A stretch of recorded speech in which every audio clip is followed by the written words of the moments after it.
Hati-hati dengan siapa kalian menikah. Maya mengira dia adalah permaisuri, ternyata dia hanyalah saksi kunci yang sedang menunggu waktu untuk dieksekusi. Dari kemewahan hotel di Swiss hingga pelarian berdarah di hanggar kargo, Maya membuktikan bahwa bertahan hidup jauh lebih penting daripada cinta yang palsu. Apa pesan terakhir yang ia terima di bandara? Simak terus sampai akhir. Like, subscribe, dan komen nama serta asal kota kalian sekarang. Siapa yang hadir untuk cerita hari ini? Cahaya lilin menari-nari di atas meja kristal, memantulkan kilau kuning keemasan pada permukaan anggur merah di gelas Maya. Di luar jendela restoran Legitan yang prestisius di Zermatt, salju turun perlahan, membungkus puncak gunung Matterhorn dengan selimut putih yang megah. Pemandangan itu tampak seperti kartu pos, atau mungkin seperti potongan adegan dari film romantis yang selalu Maya impikan sejak ia masih tinggal di gang sempit Jakarta. Maya, cheers untuk 5 tahun yang paling luar biasa dalam hidupku. Suara Andra memecah keheningan yang nyaman itu. Suaranya rendah, bariton yang selalu berhasil membuat bulu kuduk Maya merinding karena haru. Maya mengangkat gelasnya, menyentuhkannya dengan lembut ke gelas Andra. Ting! Bunyi kristal yang bertemu itu terdengar sangat jernih. Aku merasa seperti wanita paling beruntung di dunia, Andra. Kadang aku takut kalau besok aku bangun, dan ternyata ini semua cuma mimpi. Andra tersenyum, tipe senyuman yang tidak sampai ke mata, namun cukup lebar untuk meyakinkan siapapun. Ia meraih tangan Maya, mengusap punggung tangannya dengan ibu jari yang hangat. Ini bukan mimpi. Kamu pantas mendapatkan semua kemewahan ini. Semua perjalanan ini, perhiasan ini adalah kompensasi atas semua kesabaranmu menemaniku dari nol. Maya tersenyum manis, namun matanya sedikit berkaca-kaca. Ia mengingat bagaimana mereka dulu hanya makan mie instan di kamar kos saat Andra baru memulai bisnis ekspor-impornya. Kini, suaminya adalah salah satu pengusaha sukses yang disegani. Malam ini, Maya mengenakan gaun sutra hitam rancangan desainer ternama, dan di lehernya melingkar kalung berlian yang harganya mungkin setara dengan 1 unit apartemen di Jakarta Selatan. Pelayan datang membawa hidangan utama, steak tartare dengan taburan truffle hitam. Aroma mewah menyeruak, menambah kesan eksklusif malam itu. Namun, tepat saat Maya hendak menyuapkan potongan pertama, ia menyadari sesuatu. Andra tidak menatap makanannya. Mata pria itu tertuju pada jam tangan Patek Philippe di pergelangan tangan kirinya. Bukan sekali, tapi 3 kali dalam 1 menit terakhir. Ada apa, Andra? Kamu nunggu pesan dari rekan bisnis? Tanya Maya lembut, mencoba menutupi rasa cemasnya. Andra tersentak kecil, lalu segera mengubah ekspresinya kembali tenang. Oh, tidak. Hanya masalah pengiriman di pelabuhan Rotterdam. Ada sedikit kendala administrasi, tapi stafku sedang mengurusnya. Jangan khawatirkan itu, malam ini milik kita. Andra kemudian meraih sebuah kotak kecil berwarna bludru biru dari saku jasnya. Ia membukanya, memperlihatkan sebuah cincin dengan permata zamrud hijau yang sangat langka. Maya menutup mulutnya dengan tangan, terperangah. Selamat ulang tahun pernikahan yang kelima, sayang, bisik Andra. Di balik kecantikan cincin itu, Maya merasa ada sesuatu yang janggal. Di restoran sesunyi ini, ia bisa mendengar detak jantungnya sendiri yang berdegup kencang. Bukan karena romantis, tapi karena instingnya menangkap gelagat aneh. Ia memperhatikan bagaimana Andra terus melirik ke arah pintu masuk restoran setiap kali ada pelanggan baru yang datang. Kamu terlihat gelisah. Maya memberanikan diri. Andra tertawa kecil, tawa yang terdengar sedikit dipaksakan. Gelisah? Aku hanya lapar, Maya. Ayo makan. Namun, baru saja Andra memotong dagingnya, ponsel di atas meja bergetar hebat. Tidak ada nama yang muncul, hanya deretan angka internasional yang asing. Wajah Andra seketika berubah pucat. Ia tidak langsung mengangkatnya, melainkan menatap layar itu seolah-olah benda itu adalah bom yang siap meledak. Siapa? Tanya Maya, suaranya mulai bergetar. Andra berdiri dengan tergesa-gesa. Ini telepon penting dari kantor pusat.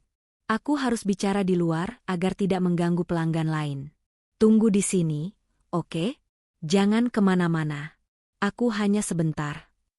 Sebelum Maya sempat menjawab, Andra sudah melangkah lebar menuju pintu keluar, meninggalkan Maya sendirian di tengah kemewahan yang tiba-tiba terasa sangat dingin.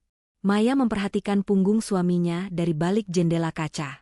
Di luar, di bawah lampu jalan yang temaram, Andra tampak berbicara dengan nada tinggi, tangannya bergerak gelisah, dan ia terus menoleh ke kanan dan ke kiri seolah sedang diincar.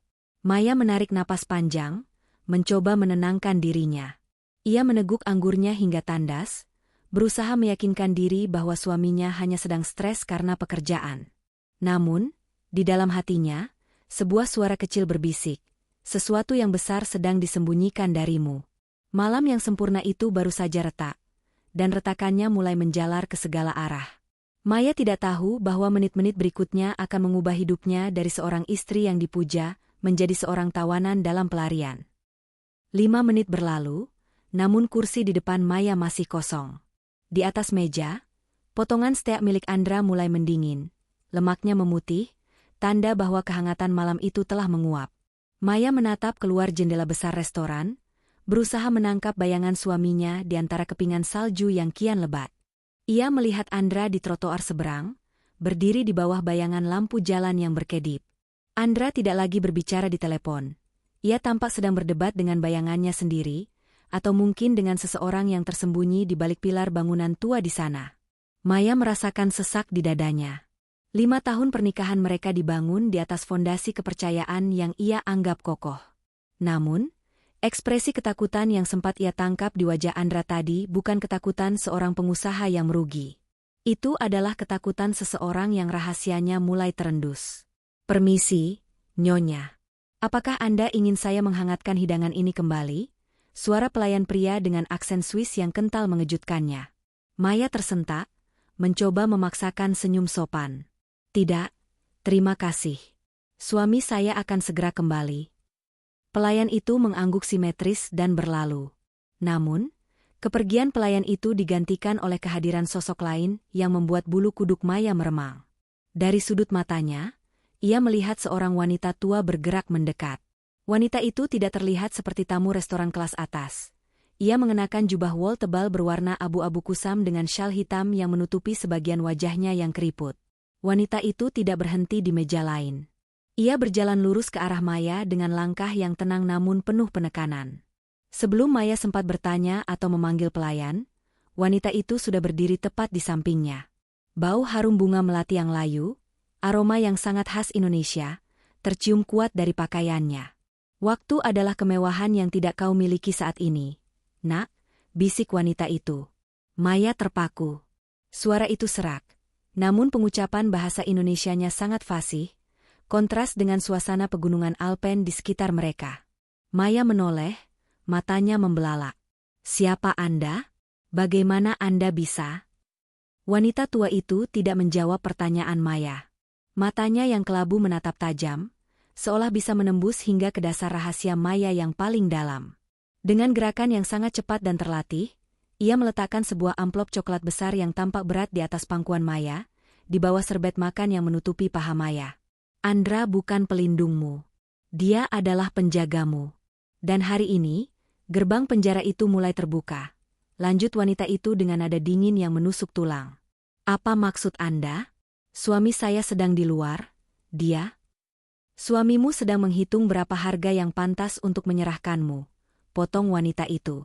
Ia merogoh sesuatu dari balik jubahnya, sebuah koin perak kuno dengan lubang di tengahnya, dan menjatuhkannya ke dalam gelas anggur Maya yang kosong. Cring. "Uang di dalam amplop itu cukup untuk membawamu ke Zurich. Ada paspor baru di sana. Jangan gunakan paspor yang ada di tasmu, karena itu adalah pelacak." Maya gemetar hebat. Jantungnya berpacu seperti genderang perang. "Saya tidak mengerti, ini gila.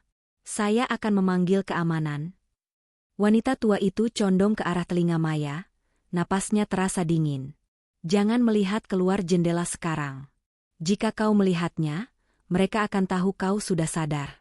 Tetaplah duduk, habiskan air putihmu, dan saat suamimu kembali, bersikaplah seolah kau masih istri yang bodoh. Jika kau ingin hidup sampai fajar, pergilah saat dia tertidur di hotel." Tanpa menunggu reaksi lebih lanjut, wanita tua itu berbalik dan berjalan menuju pintu keluar dapur, menghilang di balik tirai bludru merah sebelum Maya sempat berteriak. Maya duduk mematung. Tangannya di bawah meja meraba amplop coklat itu. Tebal. Ia bisa merasakan tekstur tumpukan uang kertas yang banyak di dalamnya. Kepalanya pening. Apakah ini lelucon? Ataukah Andra memang terlibat dalam sesuatu yang gelap? Tepat saat itu, pintu depan restoran terbuka. Andra masuk kembali dengan wajah yang sudah berubah drastis. Ia tampak tenang, bahkan tersenyum tipis, meski napasnya sedikit tersengal. Ia kembali duduk di kursinya seolah-olah ia hanya baru saja menerima telepon dari kolega biasa.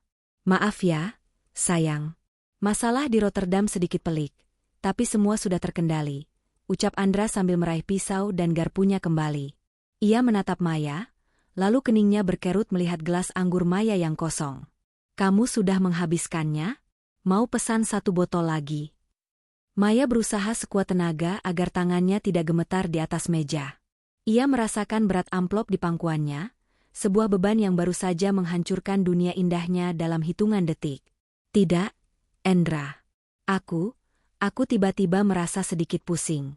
Mungkin karena udara dingin di luar tadi, jawab Maya, suaranya hampir menyerupai bisikan. Andra menatapnya intens, matanya menyipit seolah sedang memindai kebohongan di wajah istrinya. Pusing? Atau kamu baru saja mengobrol dengan seseorang saat aku pergi? Darah Maya seolah berhenti mengalir. Ia melihat kilat ancaman di mata suaminya, kilat yang selama 5 tahun ini tertutup rapat oleh tirai cinta yang sempurna. Andra masih menatap Maya dengan tatapan yang sulit diartikan, setengah menyelidik, setengah mengancam. Keheningan di meja itu terasa lebih berat daripada salju yang menumpuk di luar. Maya bisa merasakan amplop coklat di pangkuannya seolah membakar kulitnya. Setiap saraf di tubuhnya berteriak untuk lari. Namun ia tahu, satu gerakan yang salah akan membuat serigala di depannya ini menerkam. Mengobrol dengan siapa? Andra? Restoran ini sepi sekali, jawab Maya, berusaha memberikan senyum terbaiknya meski bibirnya terasa kaku. Aku hanya memperhatikan pelayan yang mondar-mandir.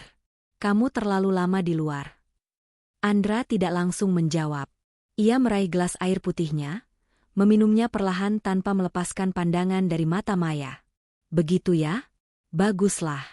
Di tempat seperti ini, kita tidak pernah tahu siapa yang sedang mengawasi. Dunia ini tidak seaman yang kamu bayangkan, Maya. Andra kemudian berdiri, merapikan jasnya yang mahal. Ayo, kita kembali ke hotel. Kamu butuh istirahat. Wajahmu pucat sekali.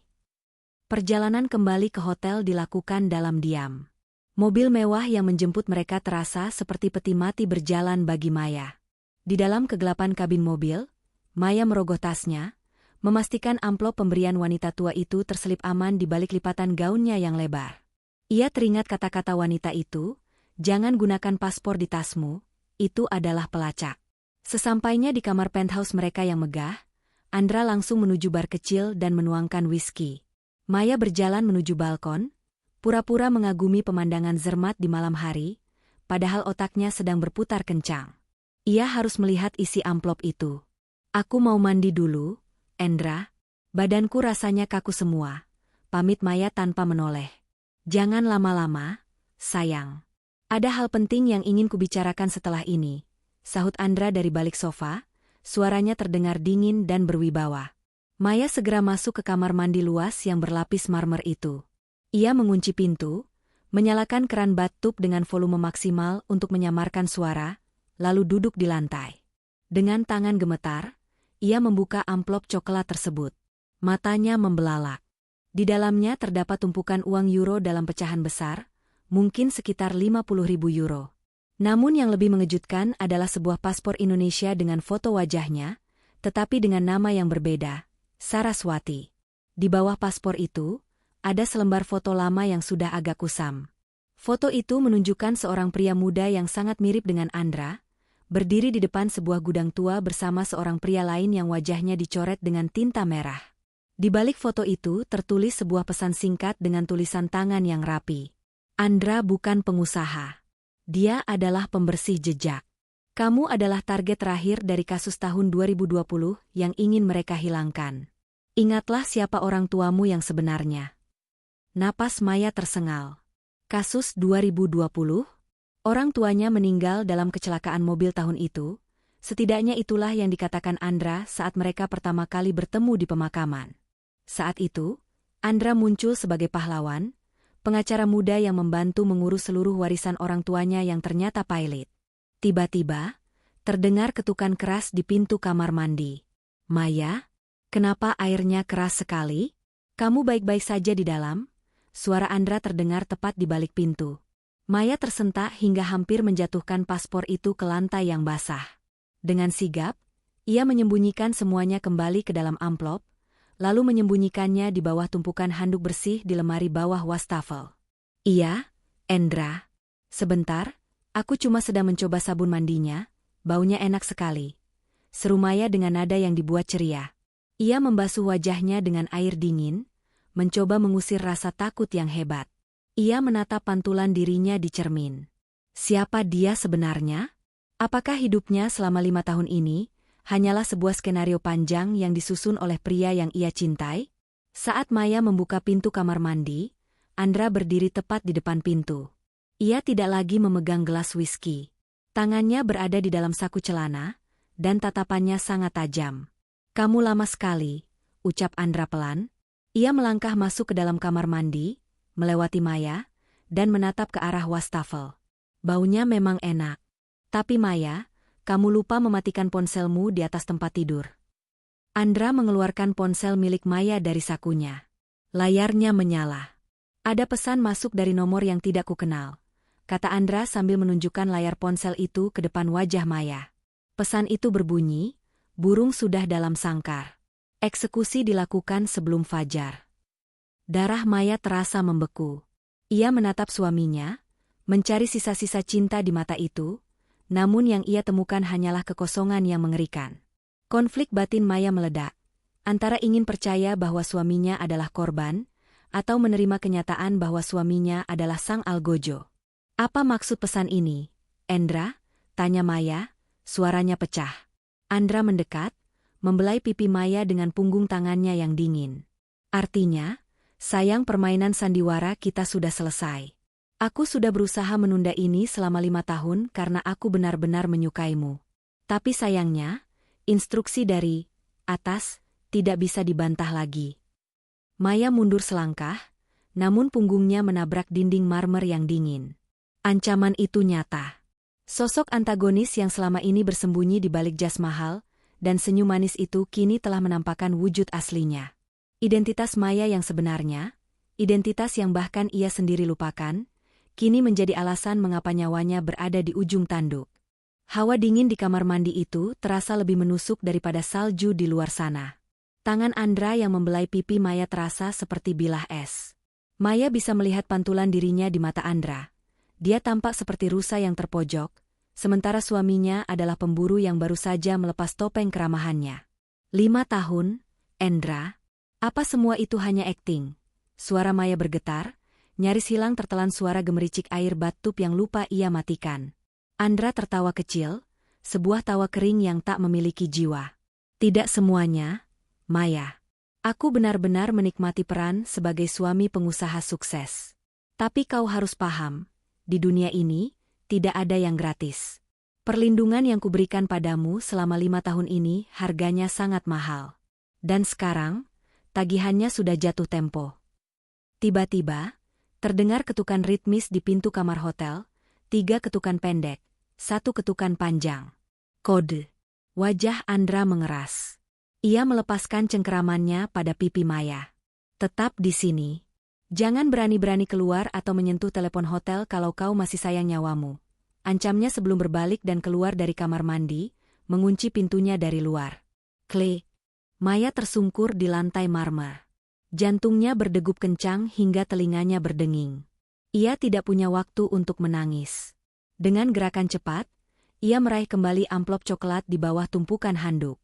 Ia memasukkan uang dan paspor itu ke dalam korset di balik gaunnya, memastikan benda-benda itu melekat erat di tubuhnya. Ia harus tahu siapa yang datang. Maya mendekatkan telinganya ke pintu kamar mandi yang terkunci.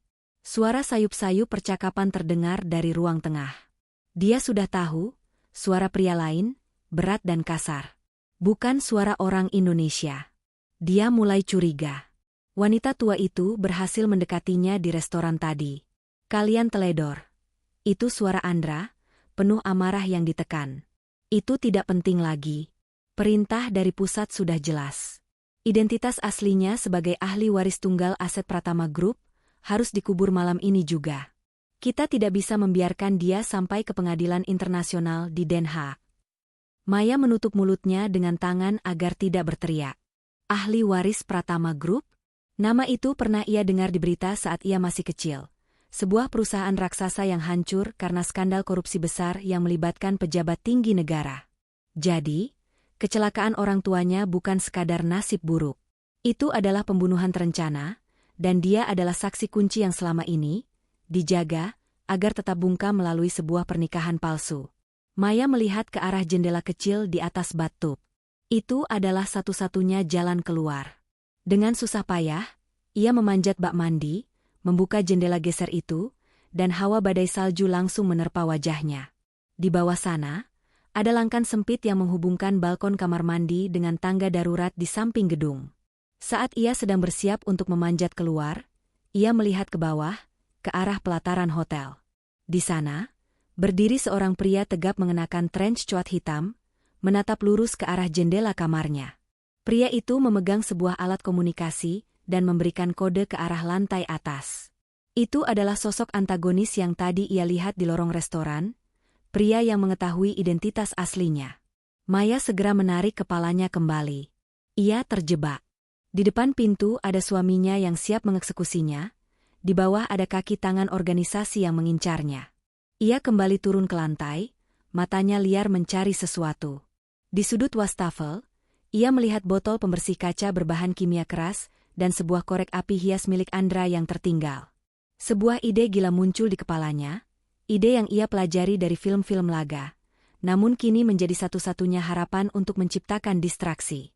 Maya membasahi handuk dengan cairan pembersih yang mudah terbakar, meletakkannya di bawah detektor asap yang ada di langit-langit kamar mandi, lalu mematikannya tepat di bawah sensor tersebut. Dalam hitungan detik, gumpalan asap hitam membumbung. BF, BF, BF. Alarm kebakaran hotel melolong nyaring, memecah kesunyian malam di Zermatt. Lampu darurat merah mulai berkedip-kedip di seluruh penjuru ruangan. Maya, apa yang kau lakukan? Teriak Andra dari balik pintu. Ia mencoba mendobrak pintu kamar mandi, namun Maya sudah lebih dulu mengganjal gagang pintunya dengan sikat pembersih lantai yang kuat. Sambil gemetar, Maya memanjat jendela lagi.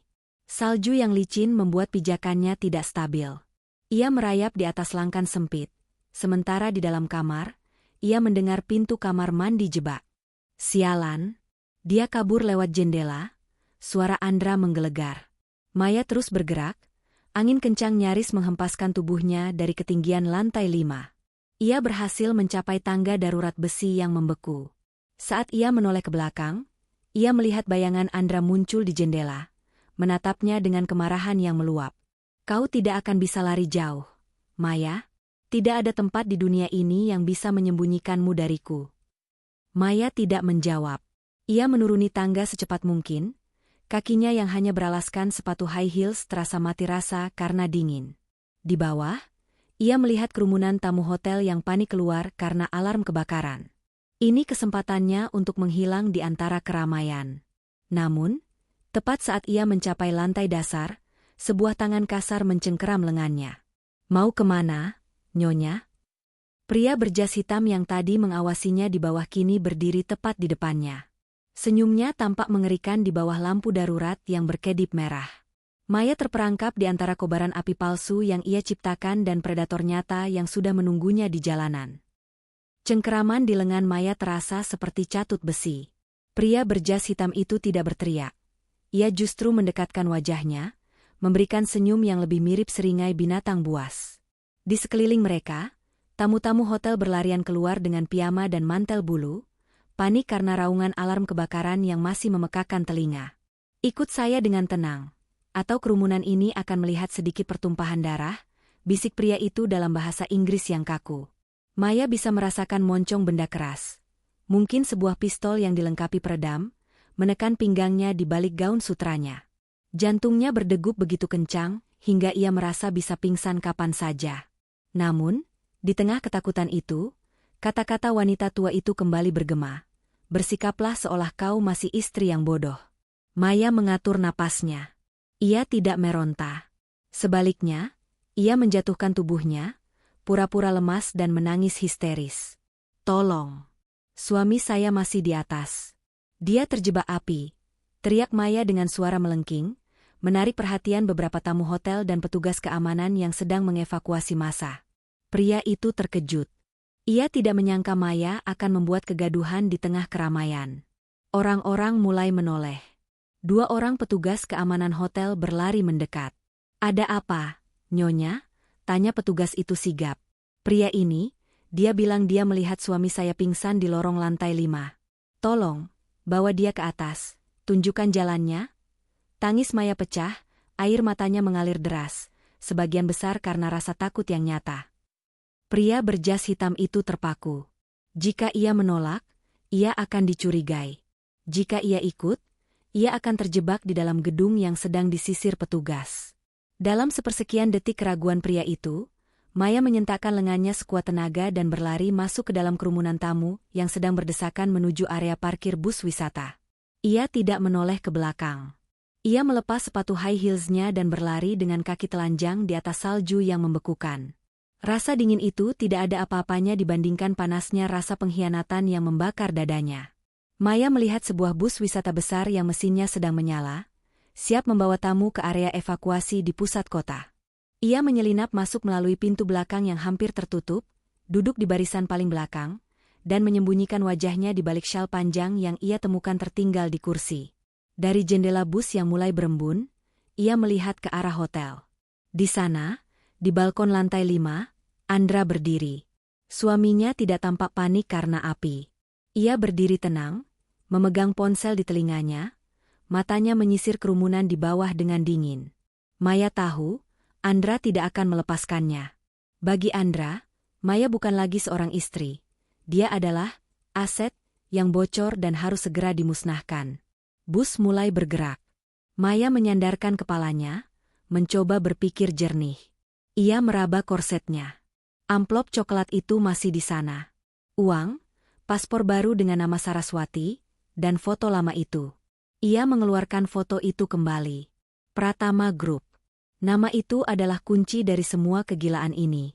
Ia mengingat samar-samar sebuah memori masa kecil, aroma cerutu ayahnya dan tawa ibunya di sebuah taman yang luas. Lalu, kilatan cahaya lampu mobil dan suara dentuman keras. Setelah itu, hanya ada kegelapan, sampai ia bangun dan menemukan Andra di samping tempat tidur rumah sakitnya, mengaku sebagai teman lama ayahnya yang akan menjaga segala sesuatunya. Semua itu bohong, bisik Maya pada dirinya sendiri. Semua 5 tahun ini adalah penjara yang dilapisi emas. Maya membuka tas kecil yang masih tersampir di bahunya. Ia teringat peringatan wanita tua itu tentang pelacak. Ia mulai menggeledah setiap sudut tasnya. Di bagian dalam lapisan kain, ia menemukan sebuah benjolan kecil yang keras. Dengan kuku jarinya, ia merobek kain tersebut dan menemukan sebuah chip elektronik tipis berbentuk cakram kecil, sebuah GPS pelacak mutakhir. Tangannya gemetar. Andra bisa melihat posisinya di peta setiap detik. Pantas saja pria berjas itu bisa menunggunya tepat di bawah tangga darurat. Bus berhenti di sebuah terminal transit yang ramai dengan turis. Maya segera turun. Ia melihat sebuah truk pengangkut sampah yang sedang berhenti di lampu merah. Tanpa ragu, ia melempar tas mewahnya beserta pelacak itu ke dalam bak truk yang penuh kotoran. Selamat mencari di tempat sampah, Andra, gumamnya pahit. Kini ia benar-benar sendirian. Tanpa tas, tanpa sepatu, hanya dengan gaun pesta yang kini tampak menyedihkan di tengah badai salju. Namun, di dalam dirinya, sesuatu yang lama terpendam mulai bangkit. Ia bukan lagi Maya yang lemah dan penurut. Ia adalah Saraswati, dan ia harus bertahan hidup untuk menuntut balas atas kematian orang tuanya. Ia melangkah menuju sebuah toko pakaian murah yang masih buka di sudut jalan, menggunakan sebagian uang dari amplop untuk membeli jaket tebal, sepatu bot, dan topi yang menutupi rambutnya. Saat ia bercermin di toko itu, ia melihat sosok wanita yang tidak lagi ia kenali. Matanya tajam, rahangnya mengeras. Saat ia keluar dari toko, sebuah pesan masuk ke ponsel baru yang ia beli di kasir.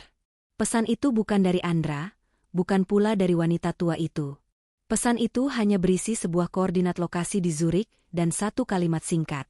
Jangan percaya pada siapapun yang menawarkan bantuan, termasuk aku.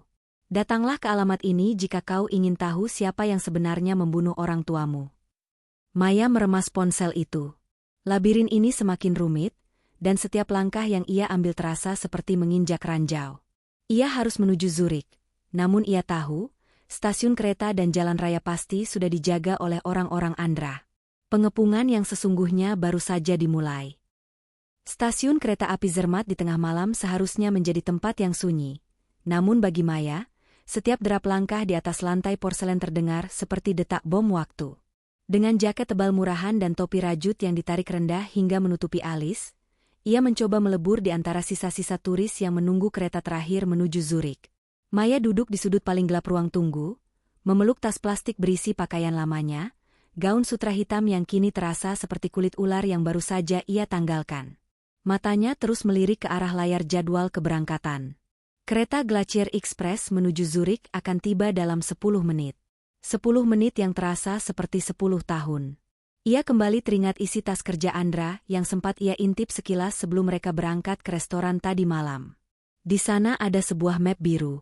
Di dalamnya bukan kontrak bisnis, melainkan catatan medis masa kecilnya, laporan psikologis tentang amnesia pasca trauma yang ia alami setelah kecelakaan tahun 2020, dan yang paling mengerikan, tabel jadwal obat-obatan yang selama ini diberikan Andra padanya setiap pagi. Vitamin untuk daya tahan tubuhmu, sayang. Selalu begitu kata Andra setiap kali menyodorkan pil berwarna biru pucat itu. Kini Maya menyadari, pil-pil itu bukan vitamin. Itu adalah sedatif dosis rendah yang menjaga ingatannya tetap kabur dan emosinya tetap stabil. Memastikan dia tetap menjadi istri yang patuh dan tidak pernah mempertanyakan masa lalunya. Selama 5 tahun, Andra tidak hanya mendikte hidupnya, tapi juga mengontrol kimia di dalam otaknya. Ia bukan hanya tinggal di dalam rumah mewah yang dijaga ketat. Ia tinggal di dalam penjara mental yang dibangun oleh pria yang ia panggil suami. Perhatian, kereta menuju Zurich segera tiba di peron 1, pengeras suara stasiun bergema. Maya berdiri, namun langkahnya terhenti. Di pintu masuk peron, ia melihat 2 pria berseragam petugas keamanan stasiun. Namun, ada yang aneh. Mereka tidak memeriksa tiket. Mereka memegang sebuah tablet digital dan memindai wajah setiap wanita yang lewat. Jantung Maya mencelos. Facial recognition. Andra menggunakan teknologi pengenal wajah yang terhubung dengan kamera pengawas stasiun. Jika ia melangkah ke sana, alarm di tablet mereka akan berbunyi dalam hitungan detik. Maya berbalik arah, mencoba mencari jalan lain. Namun, saat ia berputar, ia melihat sosok yang sangat ia kenal berdiri di dekat loket tiket. Andra. Pria itu mengenakan mantel wol panjang berwarna abu-abu, tampak tenang dan berwibawa, sangat kontras dengan kekacauan yang sedang terjadi di dalam kepala Maya. Andra tidak berteriak. Ia hanya berdiri di sana, menyalakan sebatang rokok, kebiasaan yang hanya ia lakukan saat sedang dalam mode pemburu. Pandangan mata Andra menyapu ruangan, dan sesaat, mata mereka hampir bertemu. Maya segera bersembunyi di balik pilar besar. Napasnya memburu. Ia terjebak. Pintu keluar dijaga, peron dipantau, dan predator utamanya ada di tengah ruangan. Ia merogoh sakunya, menyentuh koin perak kuno pemberian wanita tua itu. Ada lubang di tengahnya. Maya teringat sesuatu. Saat ia masih kecil, ayahnya pernah bercerita tentang jalan tikus di stasiun-stasiun tua Eropa yang digunakan untuk memasok logistik hotel tanpa harus melewati area publik. Maya melihat ke arah kafe stasiun yang sudah tutup. Di samping dapur kafe, ada sebuah pintu baja kecil dengan simbol lift barang. Tanpa berpikir panjang, ia menyelinap masuk. Suasana di dalam lorong itu lembab dan berbau oli. Ia terus berjalan mengikuti cahaya redup, hingga menemukan sebuah lift tua yang terbuat dari jeruji besi. Saat ia hendak menekan tombol, sebuah bayangan muncul di balik jeruji. Kau pikir kau bisa keluar dari sangkar ini tanpa kunci? Itu suara Andra. Maya tersentak dan melihat ke arah lorong. Ternyata itu bukan Andra yang nyata, melainkan suara dari pengeras suara internal gedung yang entah bagaimana telah diretas oleh suaminya. Maya, Dengarkan aku, suara Andra bergema di lorong sempit itu, terdengar sangat dekat dan intim, seolah pria itu sedang berbisik di telinganya. Uang di amplop itu tidak akan membawamu jauh.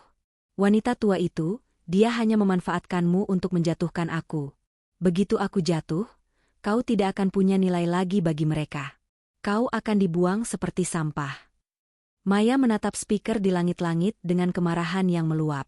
Lebih baik dibuang sebagai sampah daripada disimpan sebagai pajangan di rumah seorang pembunuh, teriak Maya. Pembunuh? Aku menyelamatkanmu, Maya. Jika bukan karena aku, kau sudah mati di dalam mobil yang terbakar itu bersama orang tuamu yang korup.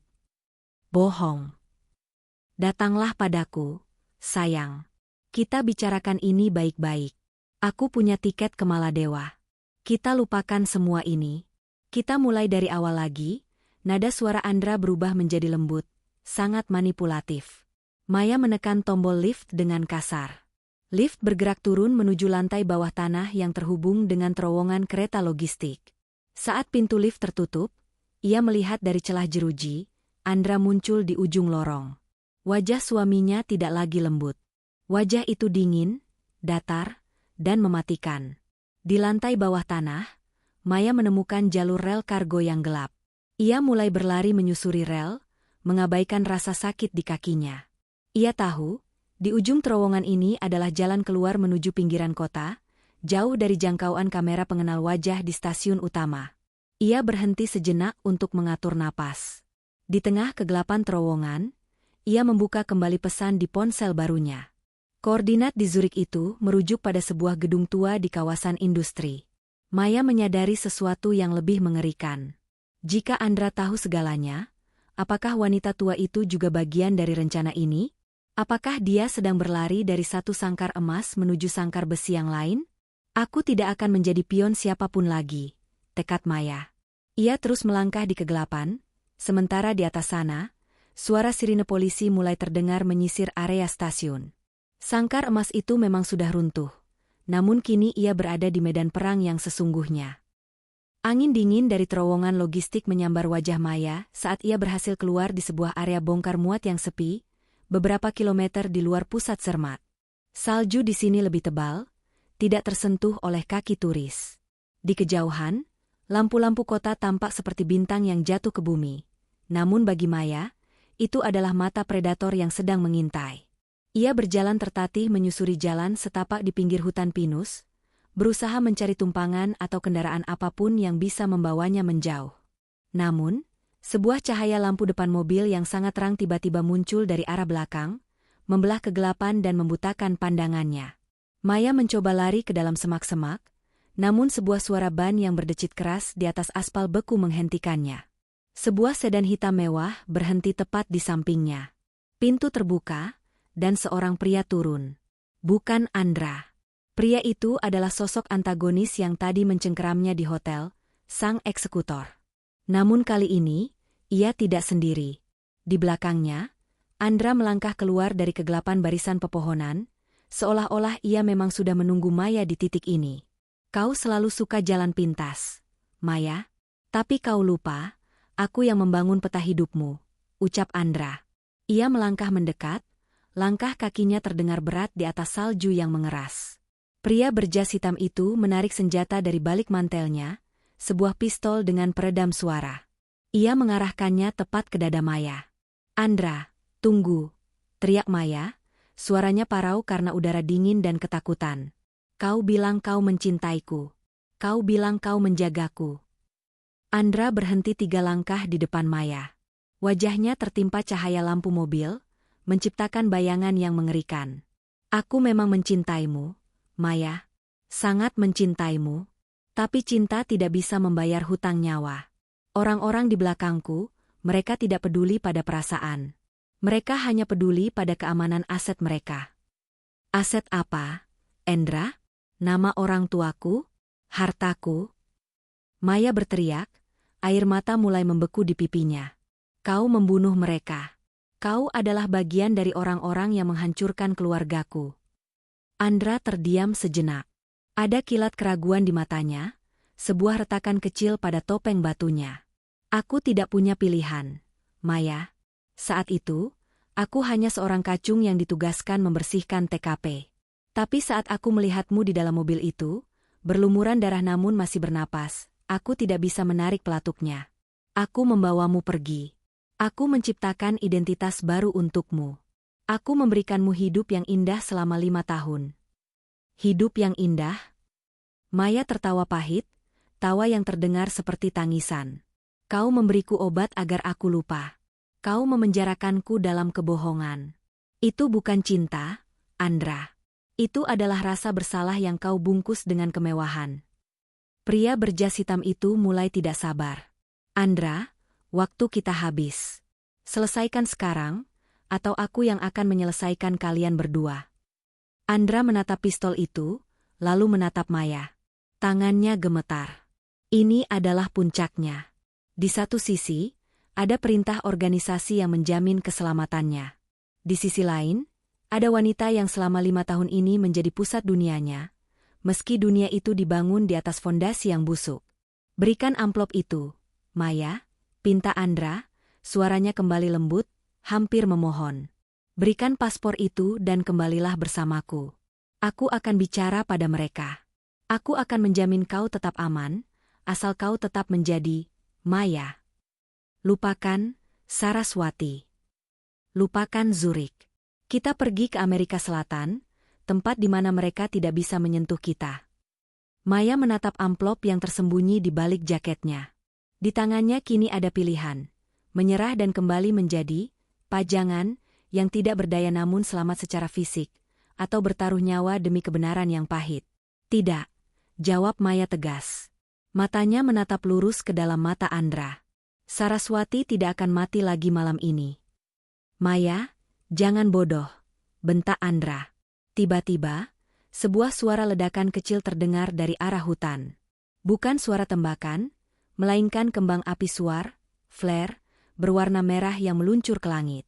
Itu adalah tanda. Dalam sepersekian detik, perhatian pria berjas hitam itu teralih ke arah cahaya di langit. Maya melihat kesempatan itu.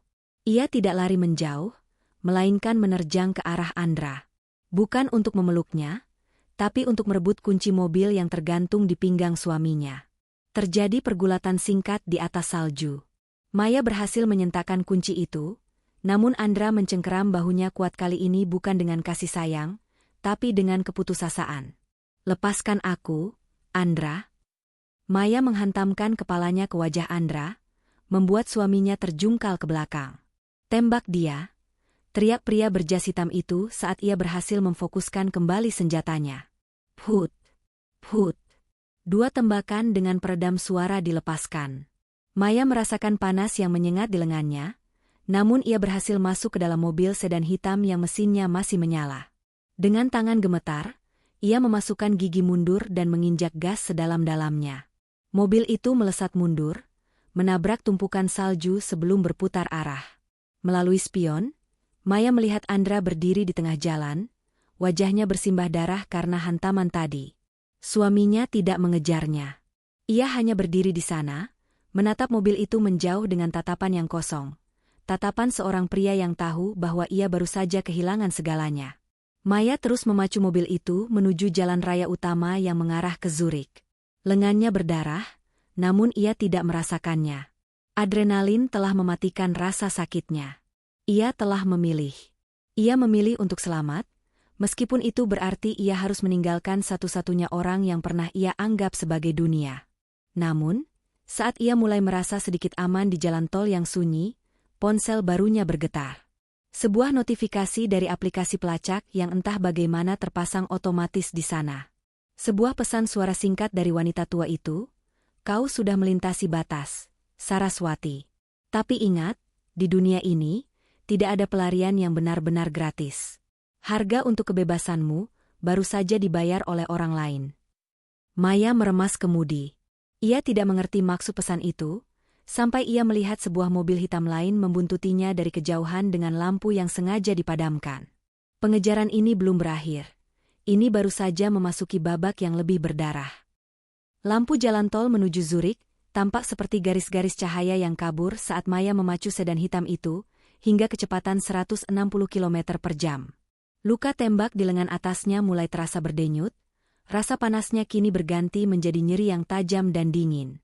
Ia merobek sedikit bagian bawah gaun sutranya, kepingan terakhir dari kehidupannya yang lama, dan melilitkannya kuat-kuat pada luka tersebut menggunakan giginya. Melalui spion tengah, ia melihat mobil pengejarnya. Sebuah SUV hitam tanpa plat nomor yang terus menjaga jarak konstan, seperti hiu yang menunggu mangsanya kehabisan tenaga. Maya tahu mereka tidak berniat menabraknya di jalan tol. Mereka menunggu saat yang tepat, mungkin di gerbang tol atau saat ia memasuki area bandara yang lebih sempit. "Aku bukan lagi mangsa kalian," bisik Maya, suaranya parau namun penuh tekad. Ia merogoh ponsel barunya dan mengetik koordinat yang diberikan wanita tua itu ke dalam GPS. Lokasinya bukan di terminal keberangkatan utama, melainkan di sebuah hanggar kargo swasta di sisi utara Bandara Zurich. Setibanya di pinggiran Zurich, Maya tidak langsung menuju bandara. Ia melakukan manuver nekat. Ia membelokkan mobilnya masuk ke dalam area parkir bertingkat sebuah pusat perbelanjaan yang masih buka 24 jam. Di dalam labirin beton itu, ia memacu mobilnya naik ke lantai paling atas, lalu turun kembali lewat jalur keluar yang berbeda. Ia meninggalkan mobil sedan hitam yang sudah dikenali itu di pojok gelap lantai bawah, lalu berlari menuju pangkalan taksi di seberang jalan. Itu adalah taktik pengalihan sederhana, namun cukup untuk memberi jeda beberapa menit. Ke Bandara Zurich, Hanggar 12. Sekarang, perintah Maya kepada sopir taksi lokal yang tampak terkejut melihat wanita dengan pakaian pesta yang koyak dan lengan berdarah. "Nyonya, Anda terluka? Perlu saya panggil ambulans?" tanya sopir itu dengan cemas. "Hanya jalan. Aku akan membayarmu 3 kali lipat." Maya melemparkan beberapa lembar euro ke kursi depan. Selama perjalanan, Maya membuka paspor barunya. Nama Saraswati tercetak di sana dengan hologram resmi yang tampak sangat asli. Di balik paspor itu, ia menemukan sebuah tiket pesawat elektronik untuk penerbangan kargo menuju Singapura yang akan berangkat dalam 1 jam. Ia memejamkan mata sejenak. Bayangan Andra yang berdiri bersimbah darah di jalanan bersalju tadi terus menghantuinya. Ada bagian dari dirinya yang ingin berbalik, kembali ke pelukan pria itu dan percaya pada kebohongan indah mereka. Namun, setiap kali keraguan itu muncul, ia meraba koin perak kuno di sakunya. Koin itu adalah pengingat bahwa hidupnya selama ini hanyalah sebuah transaksi. Taksi tiba di gerbang hanggar kargo. Suasana di sini sangat berbeda dengan terminal penumpang yang glamor. Di sini hanya ada truk-truk besar, kontainer, dan suara bising mesin pesawat jet yang memekakan telinga. Maya turun dan berlari menuju pintu kecil di samping gerbang utama hanggar. Di sana, seorang pria berpakaian mekanik sudah menunggunya. Tanpa berkata-kata, pria itu memberikan isyarat agar Maya mengikutinya masuk ke dalam. "Kau terlambat 10 menit, ucap pria itu tanpa menoleh. "Pesawat sudah mulai taksing ke landasan." "Saya harus masuk ke sana," tegas Maya. Mereka berjalan melewati deretan peti kayu besar. Di ujung hanggar, sebuah pesawat kargo kecil dengan mesin turboprop sudah menyala. Namun, tepat sebelum Maya mencapai tangga pesawat, suara decitan ban mobil yang sangat keras terdengar dari pintu masuk hanggar. 3 mobil hitam masuk dengan kecepatan tinggi, mengepung area pesawat. Pria berjas hitam, sang eksekutor, turun bersama sekelompok orang bersenjata. "Saraswati, kau pikir hanggar ini tidak diawasi?" teriak pria itu, suaranya bergema di dalam ruangan luas tersebut. "Serahkan dokumen itu, dan kami akan membiarkanmu pergi dengan cepat tanpa rasa sakit." Maya berdiri di tangga pesawat, jantungnya berpacu. Ia menoleh ke arah pilot yang sudah siap di dalam kokpit. "Jalan sekarang," teriaknya. "Tapi mereka punya senjata," balas pilot itu panik. "Jalan atau kita semua mati di sini."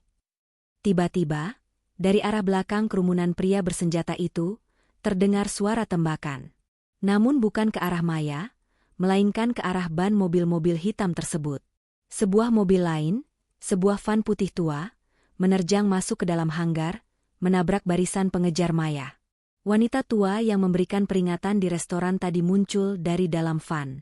Ia memegang sebuah suar yang menyala terang, menciptakan asap tebal yang mengaburkan pandangan. "Lari, Saraswati. Jangan menoleh ke belakang," teriak wanita tua itu di tengah kekacauan. Maya tidak menyia-nyiakan kesempatan. Ia menarik pintu pesawat kargo itu, hingga tertutup rapat saat pesawat mulai bergerak maju dengan kasar. Dari jendela kecil, ia melihat pemandangan terakhir di hanggar. Kepulan asap merah, kilatan tembakan, dan sosok wanita tua itu yang perlahan menghilang saat pesawat melesat menuju landasan pacu. Pesawat itu lepas landas, menembus awan tebal di atas langit Swiss yang dingin. Maya tersungkur di atas lantai pesawat yang dingin, di antara tumpukan kotak logistik. Ia menangis, bukan karena takut, tapi karena ia akhirnya bisa bernapas tanpa rasa sesak di dadanya. Ia berhasil melewati imigrasi maut itu. Ia telah melarikan diri dari sangkar emasnya. Namun, rasa lega itu tidak bertahan lama. Saat pesawat mencapai ketinggian stabil, ponsel di sakunya bergetar. Sebuah sinyal satelit berhasil menangkap satu pesan masuk terakhir.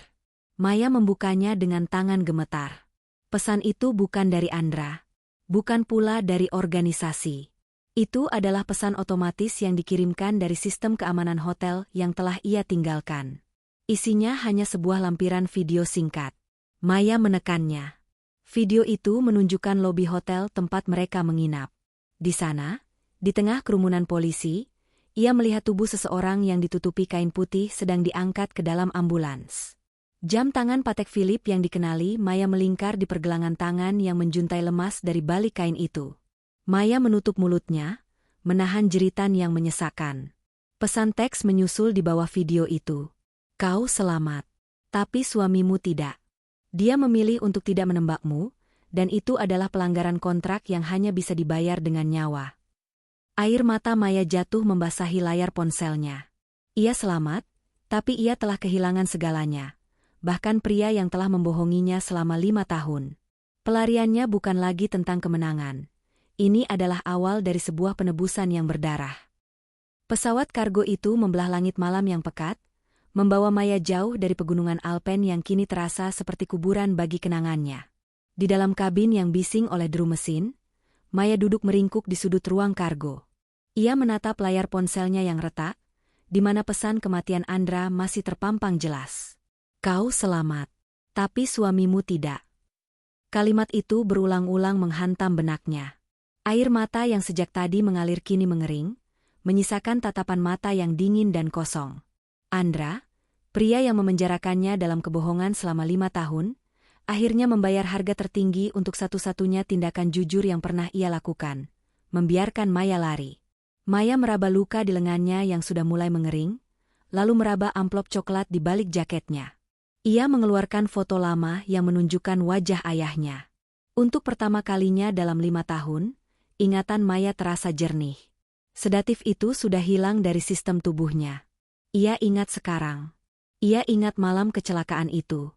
Ia ingat bukan Andra yang menariknya keluar dari mobil, melainkan wanita tua itu, yang ternyata adalah mantan asisten pribadi ayahnya yang selama ini bergerak di bawah tanah untuk melindunginya.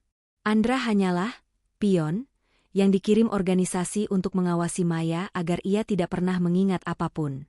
Kau mencintaiku dengan cara yang salah, Andra, bisik Maya pelan ke arah kegelapan. Dan sekarang, aku harus hidup dengan beban itu. 12 jam kemudian, pesawat mendarat di sebuah bandara kecil di pesisir Asia. Udara panas dan lembab langsung menyergap saat pintu kargo dibuka. Maya melangkah turun, tidak lagi mengenakan gaun sutra yang robek, melainkan pakaian kargo milik salah satu kru pesawat yang ia pinjam. Ia tampak seperti orang yang berbeda. Ia berjalan melewati koridor bandara yang sepi, menuju sebuah loker penyimpanan di area transit. Menggunakan kunci yang terselip di balik paspor Saraswati, ia membuka loker nomor 2020, tahun di mana hidupnya hancur. Di dalam loker itu terdapat sebuah tas jinjing sederhana. Isinya bukan uang, melainkan sebuah flash disk hitam dan sebuah surat wasiat asli dari ayahnya. Itulah aset yang selama ini dicari oleh organisasi. Itu adalah bukti korupsi besar-besaran yang melibatkan para petinggi yang kini mengejarnya. Ayahnya tidak korupsi. Ayahnya adalah sang peniup peluit, whistleblower, yang dibungkam.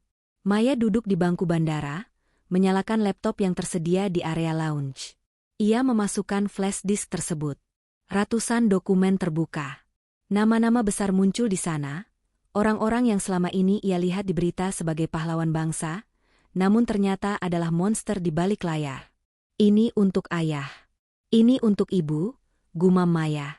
Tangannya bergerak lincah di atas keyboard. Dengan satu tekanan tombol, send, Maya mengirimkan seluruh data tersebut ke 5 media internasional terbesar dan Biro Investigasi Independen. Dalam hitungan menit, dokumen-dokumen itu akan meledak di internet, menghancurkan organisasi yang telah merusak hidupnya. Ponselnya bergetar. Sebuah pesan masuk dari nomor yang tidak dikenal. Mereka sudah tahu apa yang kau lakukan. Mereka akan mencarimu sampai ke ujung dunia. Maya tersenyum tipis. Sebuah senyum yang tidak pernah terlihat selama 5 tahun terakhir. Ia mengambil ponsel itu, berjalan menuju tempat sampah, dan menjatuhkannya ke dalam sana. Ia tidak lagi butuh pelacak. Ia tidak lagi butuh identitas yang diberikan orang lain. Ia berjalan menuju pintu keluar bandara. Di luar, matahari pagi mulai terbit, menyiram pelataran dengan cahaya emas yang hangat. Maya menarik napas dalam-dalam, menghirup udara kebebasan yang sesungguhnya. Ia tidak tahu kemana ia akan pergi setelah ini.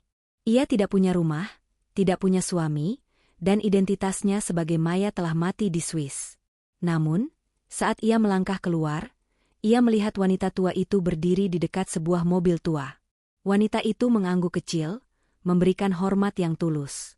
"Kemana kita sekarang, Saraswati?" tanya wanita itu saat Maya mendekat. Maya menatap cakrawala yang luas. Rasa sedih karena kehilangan Andra masih ada, namun api dendamnya telah padam, berganti dengan tekad untuk membangun hidupnya kembali dari nol, hidup yang benar-benar miliknya sendiri. "Ke tempat di mana mereka tidak bisa menemukan kita," jawab Maya dengan suara yang tenang dan mantap. "Ke tempat di mana aku bisa menjadi diriku sendiri." Mobil itu bergerak menjauh, meninggalkan bandara dan segala masa lalu yang berdarah.